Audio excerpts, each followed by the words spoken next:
What up, everybody? I hope you're having a good Friday, or if you're watching this on the weekend, you're having a good weekend. Appreciate you taking time out of your busy schedule to lock us in here on New York Knicks Now by Chat Sports. We're going to talk about two players that I think make some sense, and you could make the case could be signed by the New York Knicks off the NBA buyout market because the Knicks have two open roster spots. So we're going to explore those two players. We'll take the poll question of today's show, see what you guys think of these two guys as buyout targets. But first, I want to get more Knicks fans here on the channel. So share this video. Look, because more shares equals more subs, and more subs equals more videos. So go down underneath the video, click the share icon button.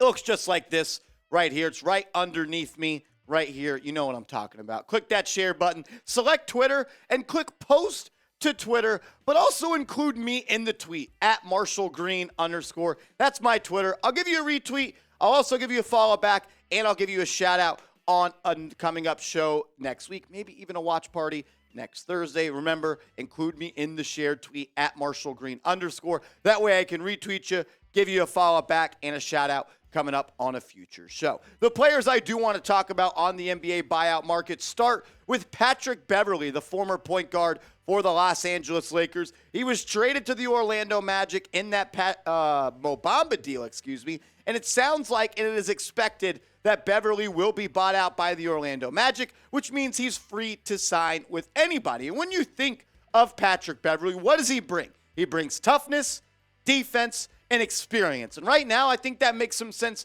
as some things that the New York Knicks could get better at. They could use some more toughness because we've seen the toughness that Josh Hart brings and kind of the trickle-down effect it's having on the rest of this roster. You can always have more perimeter defenders. Patrick Beverley, he's pretty much, that's his calling card in the NBA. And he's played in a lot of games. And this season, he's been okay-ish for the Lakers. I just don't know if that was the best spot for him. I think they may have been asking too much out of him. He's averaging 6.5 points, 2.6 assists, almost a steal per night, and he's shooting 35% from downtown, which is a decent number. League average is about 36%. You know he's going to defend like hell, that bulldog and assassin's mentality, and he's going to be able to hit open shots. But my question is, where is he going to play on this team? And I'm not even quite sure that him playing is a problem. I'm okay with him coming off the bench and not playing, just being that veteran leader on the bench, teaching a guy like Deuce McBride how to play in the NBA. Because when you look at this Knicks roster, there's really not a lot of spots and minutes open. We know that when Mitchell Robinson comes back, he's going to be the starting center. We know Brunson and Randall are going to play a bunch of minutes. We know Barrett, Grimes, Quickly, and Hart are going to get the minutes in the backcourt.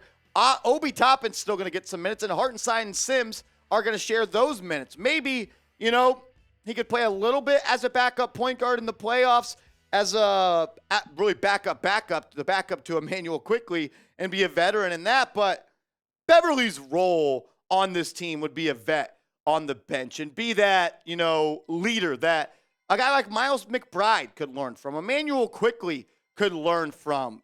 Even Quentin Grimes, I think, can learn from Patrick Beverley. He's a vet. He's been in the NBA a long time. He's played in a lot of playoff games. He's played when the lights shine the brightest. So I'm not against it, but I'm not bringing him here to play a lot of minutes. It wouldn't cost you much, probably a veteran minimum deal. You have an open roster spot. I think the Knicks could use some more veteran leaders, but adding those guys during the season always get a little tricky. So I want to ask this question to the real ones watching right now. Should the Knicks sign Patrick Beverley? Should they do it? I want to hear from you. Type S for sign, type P for pass.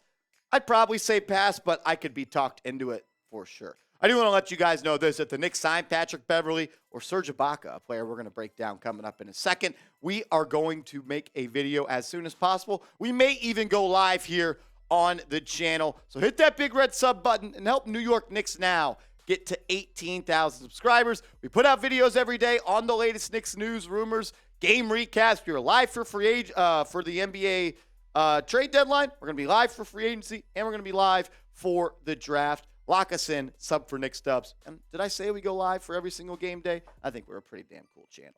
I also want to tell you guys about our proud sponsor of today's show. And you can start making money over there by listening to me, because I've been making guap betting on the Knicks That is our proud sportsbook partner, BetUS. Go to chatsports.com/bet. Use that promo code chat125 for a 125% deposit bonus. For instance, put $100 into your account at chatsports.com/bet. When you use the promo code chat125, they're going to give you a free 125 to bet with. So now you have 225 to bet with. BetUS, we've got your game. The best damn sports book on the internet. Get hooked up with them. Tell them I sent you.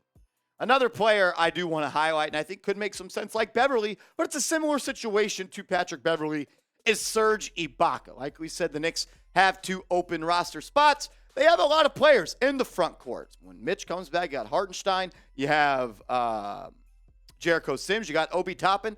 Serge isn't going to play, but I'm not against a veteran depth piece in that front court. And what I mean by that is sometimes in the playoffs, and look, I'll just say this. We've seen in the regular season, Jericho Sims has gotten into foul trouble. Isaiah Hartenstein has gotten into foul trouble. We know Mitchell Robinson gets into foul trouble. And look, Mitchell Robinson gets hurt a good bit. So I think having a veteran that's played in a bunch of playoff games, that's played in a lot of big-time games and has experience could make some sense. Serge Ibaka is not the same guy that he once was with the Oklahoma City Thunder or the Los Angeles Clippers, but he's still a serviceable player. Didn't really play that much this year for the Milwaukee Bucks, only 16 games, but he gave you 4 points, 3 rebounds, and he shot 33% from downtown. The year before, he played in 54 games and gave you 7 points per game, and he gave you 5 rebounds and shot 37% from downtown. So you get a veteran big man that can protect the paint, and you also get a guy that can step out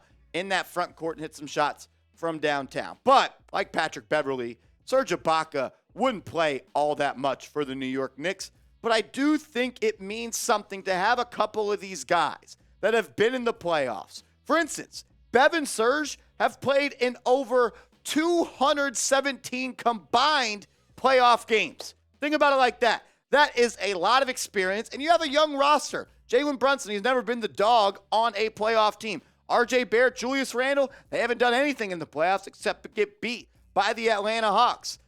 Mitchell Robinson. Like, this roster does not have a lot of playoff experience, and you add guys who've played in over 217 games. I think that could help you in that department. I'm not going out and doing anything I can to sign these guys, but if they want to come play on veteran minimum deals, wave the towel on the bench, coach up the young guys, and be that veteran leader and that big brother that these young cats can lean on, I'd absolutely be cool with that. So I want to ask everybody, do the Knicks, in your opinion, need to sign anyone?